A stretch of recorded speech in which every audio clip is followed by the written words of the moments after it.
અરવલ્લી જિલ્લાના ભિલોડા અને મેઘરજ તાલુકાના અંતરિયાળી તથા દુર્ગમ વિસ્તારમાં રહેતા લોકોને સમયસર આરોગ્ય સેવાઓ મળી રહે તે હેતુસર સરકાર દ્વારા જિલ્લામાં 2 મોબાઈલ હેલ્થ યુનિટ ફાળવવામાં આવી છે।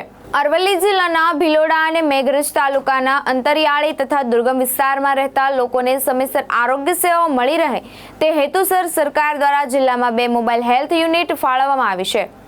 GVK-EMRI હેલ્થકેર સર્વિસ દ્વારા સંચાલિત મોબાઈલ હેલ્થ યુનિટનું લોકાર્પણ અરવલ્લી જિલ્લા પંચાયત મોડાસા ખાતે કરવામાં આવ્યું હતું।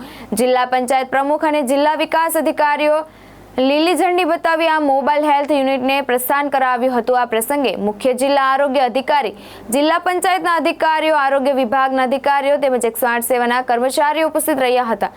આ ઈ-બાઇક દ્વારા અંતરિયાળી ગામોમાં પ્રાથમિક આરોગ્ય સેવા, આરોગ્ય તપાસ, દવાઓનું વિતરણ, માતા બાળ આરોગ્ય સેવા, ચેપી અને બિનચેપી રોગની તપાસ, આરોગ્ય જાગૃતિ તેમજ જરૂરી રેફરલ સેવાઓ વધુ ઝડપથી પહોંચાડી શકાય। ખાસ કરીને જ્યાં વાહન વ્યવહારની સુવિધા મર્યાદિત છે તેવા વિસ્તારોમાં આ સેવા ગ્રામજનો માટે આશીર્વાદરૂપ બનશે। આ ઘર આંગણે ગુણવત્તાસભર આરોગ્ય સેવા ઉપલબ્ધ બનશે। જયેશ પટેલ, દ્રષ્ટિકોણ ન્યૂઝ, અરવલ્લી, માલપુર।